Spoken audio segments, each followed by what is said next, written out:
മഴ കടക്കുമ്പോൾ കേരള ജനത എന്നും ആശങ്കയിലാണ്.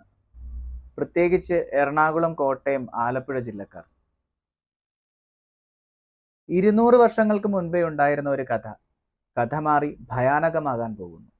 പെരിയാർ നദിയുടെയും വൈഗൈ നദിയുടെയും പ്രശ്നങ്ങൾ സാധൂകരിക്കുന്നതിനായി 1789 മുതിരുളപ്പൈ പിള്ളൈ കൊണ്ടുവന്ന ഒരു ആശയം, അത് ഇന്ന് കേരള ജനതയുടെ തലയ്ക്ക് മുകളിൽ ഒരു ബോംബായി നിൽക്കുന്നു.